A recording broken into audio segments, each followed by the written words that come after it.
ایک یورپ سے سوال آیا ہے کہ ہم اس ملک میں رہنے پر مبتلا ہیں، اس ملک میں رہتے ہیں ہم لوگ، اس مصیبت میں مبتلا ہیں، اور آپ ہم نصیحت کیجیے ہم پر بچوں کو کیسی اچھی تربیت کریں۔ پہلی بات یہ ہے کہ آپ مبتلا ہیں اس مصیبت میں، تو جان چھوڑے مصیبت سے نا، اب مصیبت میں مبتلا ہے اور پھر وہاں پہ رہنا بھی چاہتے ہیں اور تربیت کی بات سوال کر رہے ہیں، تو میں یہ نصیحت کرتا ہوں وہاں سے واللہ جس کو موقع مل سکتا ہے وہاں پر نہ رہیں، میری نصیحت یہ ہے۔ اس لیے کفر کے بیچ میں رہنا شرعاً جائز نہیں ہے۔ اللہ تعالیٰ کے پیارے پیغمبر صلی اللہ علیہ وسلم فرماتے ہیں جس شخص کی موت کافروں کے بیچ میں ہوتی میں اس شخص سے بری ہوں، یہ برات کافی ہے۔ واللہ سخت وعید ہے اس ملک میں رہنا۔ اگر آپ کا کوئی شرعی جواز وہاں پہ رہنے کا کہ آپ دعوت تبلیغ کے لیے گئے ہیں، یا آپ کی نیت تعلیم حاصل کرنا ہے، علم حاصل کر کے دنیاوی صحیح پھر واپس آنا ہے شرع حدود کے اندر رہ کے، اپنی نگاہوں پر پردہ، اپنے دل پر ایمان کی مضبوطی اور سب جو شرائط معروف ہے شرعاً اس کے مطابق، تب بھی اس کی جواز ہے۔ لیکن اگر آپ وہاں پہ سکونت اختیار کرنی ہے، اپنے بچوں کو بھی وہاں پہ رکھنا ہے، اہل خانہ کو بھی وہیں پہ رکھنا ہے، وہیں پر آپ نے رہنا ہے، تو شرعاً جائز نہیں ہے۔ جو لوگ وہاں سے نکل سکتے ہیں، میری یہی نصیحت وہاں سے نکل جائیں اور کسی بھی مسلمان ملک کی طرف رخ کر لیں۔ کہتے ہیں یار مسلمان ملکوں میں بھی تو مصیبتیں ہیں، کوئی شک نہیں مصیبتیں ہیں، لیکن کفر جیسی مصیبت نہیں ہے۔ ہاں شرک ہوگا، بدعات ہوگی، خرافات ہوں گی، آپ اسے نمٹ سکتے ہیں، آپ ان کو بچوں کو سمجھا سکتے ہیں، لیکن اہل کفر جس کا ملک ہی کافروں کا ملک ہے مکمل طریقے سے، اور اپنی مرضی سے وہاں گئے ہیں، یعنی انڈیا والے ساتھ ہی بیچارے مجبور ہیں۔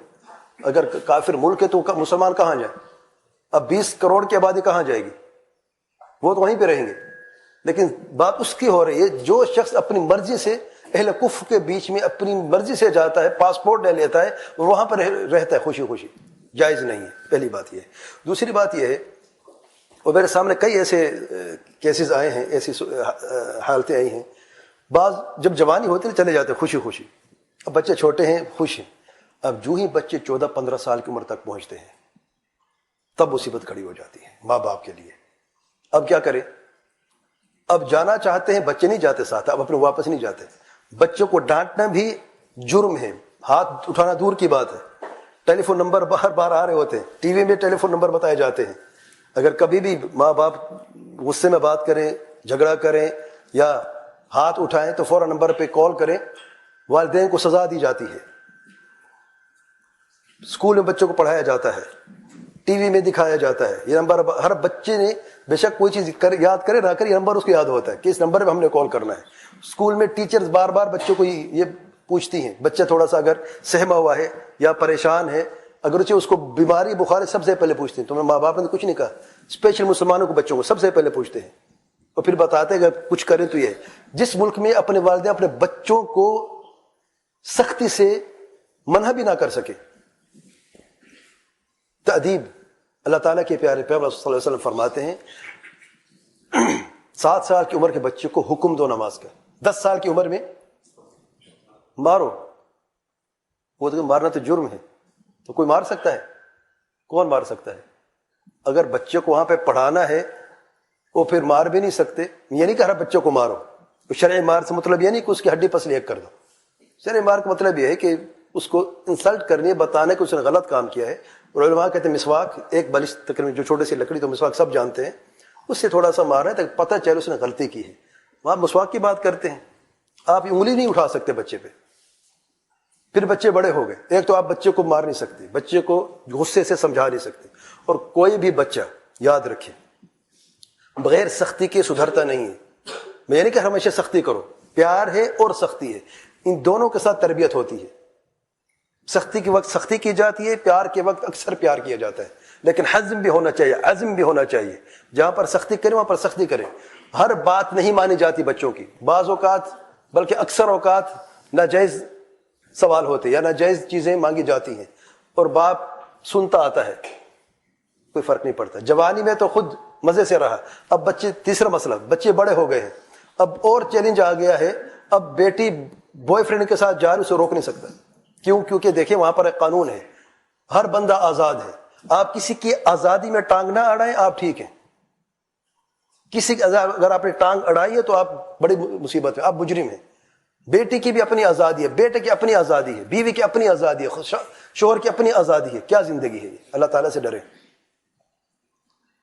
اور پھر جب بچے بات نہیں سنتے، تو میں نے ایسے لوگ بھی دیکھے ہیں جو اپنے بچوں کو اہل کفر کے حوالے کر کے خود وہاں سے نکل آئے. دیکھ نہیں سکتے یہ نظارے، ان کے حوالے کر کے آئے. آج روتے ہیں کہ کاش ہم ایسا نہ کرتے. تو پہلے جب وقت تھا، جب بچے چھوٹے تھے، جب پتہ بھی تھا، جب صحت بھی تھی، جب مال بھی تھا، جب سب کچھ تھا، جب ہجرت کر کے جا سکتے، تب کیوں نہیں گئے؟ آج جب مصیبت ہر طرف سے مصیبت نے گھیر لیا ہے، اب اس ملک کو چھوڑ کے آئے ہیں اور اپنے بچوں کو ان کی اہل کفر کے حوالے کر کے آئے ہیں، اب رونے دھونے کا کیا فائدہ ہے؟ تو میں یہی نصیحت کرتا ہوں، وہاں پہ رہے نہیں. یہ ساری مصیبتیں موجود ہیں. آخر میں تربیت ہمیشہ گھر میں ہوتی ہے، چاہے اہل کفر کے ملک میں ہو یا چاہے اہل اسلام کے ملک میں. یہاں پر بھی ہم اہل توحید کے ملک میں رہتے ہیں. بچہ اسکول میں جا کے جھوٹ سیکھتا ہے، اسکول میں جا کے گالیاں سیکھتا ہے، اسکول میں جا کے بدعقیدگی بھی بعض ایسے دوستوں سے سیکھتے ہیں جو بدعقیدہ ہوتے ہیں. خوارج کی فکر ہر گھر میں ہے. بعض ٹیچر اسکول میں بچوں کو فکر خوارج بھی بتا دیتی ہے. تہذب اور خوارج کی فکر گھر گھر میں موجود ہے. اللہ تعالیٰ ہم سب پہ رحم فرمائے. اسکولوں میں ٹیچر جو ہے، عورت ہو یا مرد ہو، وہ بھی یہ کرتے ہیں. ہمیشہ تربیت گھر سے ہوتی ہے. تربیت کی ابتدا اصل جگہ گھر ہے، اسکول نہیں ہے. اور والد کو چاہیے اپنے بچے پر نظر رکھے، دیکھے کیا پڑھتا ہے، اس سے پوچھے اس کے دوست کون ہے، کس کے ساتھ اٹھتا بیٹھتا ہے، کس کے ساتھ آتا جاتا ہے. چھوٹے سی عمر میں بھی کوئی حرج نہیں. اگر بچے کلاس 3 4 میں ہے، اس کے دوست کون سے ہیں، اچھی بات ہے. بچے کو پتہ ہے کہ میرا باپ جو ہے میرے اوپر کڑی نظر رکھی ہوئی ہے، میرے ہر ایرا غیرہ میرا دوست نہیں ہو سکتا. میرے دوست میرے طرح ہیں، اچھے ہیں، اللہ سے ڈرنے والے ہیں، نماز پڑھنے والے ہیں، متقی ہیں، پرہیزگار ہیں. جیسے ہمارا گھرانہ ہے ویسے ہمارے دوست ہیں. الغرض تو اللہ تعالیٰ سے ڈرے. میں یہی نصیحت کروں گا. اگر آپ یہ پوچھنا چاہتے ہیں کہ کیا سسٹم ہے تربیت کا، وہاں پر کوئی سسٹم نہیں ہے. سسٹم گھر میں ہوتا ہے. اور آپ اپنے گھر میں کافر ملک میں رہ کر، یورپ جیسے ملک یا امریکہ جیسے ملک جو ہے، تربیت اچھی تربیت نہیں کر سکتے. مشکل ہے، ناممکن نہیں ہے، مشکل ہے. مشکل کیوں ہے؟ آپ نے بچوں کو کہنا ہے کہ تحیات یاد کرو، تھوڑی سی یاد کی مشکل ہو گئی ہے. آپ نے غصے سے چیخ کے بولا ہے، اس نے فون کر دیا فوراً، کیا کرو گے؟ وہاں پر عدالت میں لیا جائے گا، آپ کو وارننگ دی جائے گی آئندہ نہ کریں. اور واللہ بعض اوقات بچے کو لے لیا جاتا ہے. ایک سوڈانی عورت رو کے اپنا قصہ بیان کرتی ہے. اپنے بیٹے کو لے کے گئی، بیٹے کو دیکھا چھوٹا تھا، بڑا ہو گیا، 14 سال 15 سال کا ہو گیا، شراب میں لگ گیا، دوستوں کے ساتھ لگ گیا، وہاں پہ پڑھتا رہا. ایک مرتبہ اس بیٹے نے اپنی گرل فرینڈ کو، دوست کو اپنے گھر کے اندر لے کے آئے، شراب کی بوتل ہاتھ میں. ماں باپ گھر میں آئے تو یہ نظارہ دیکھتے ہیں. باپ نے منع کیا، اس غصے میں آ کے ایک تھپڑ مارا، بس زندگی کی سب سے بڑی بھول کی. عدالت تک کیس چلا گیا. اب باپ اور بیٹا آمنے سامنے عدالت میں. آخر میں جج نے یہ فیصلہ کیا، ماں باپ رو رہے ہیں کہ کیونکہ تم نے اپنے بیٹے کو مارا ہے، تم مجرم ہو. اس کے ایک موقع بھی نہیں دیا. باپ نے بیٹے سے معذرت بھی کی ہے، بیٹے نے میں معاف نہیں کرتا، تم نے جو اس وقت سوچتے میں تمہیں معاف نہیں کر سکتا. اس وقت اس لڑکے کو نئے ماں باپ، 2 کرسچن ماں باپ اس جج نے دیے ہیں، اور اس کا نام بھی کرسچن نام رکھ کے اس ماں باپ کے ساتھ بھیج دیا.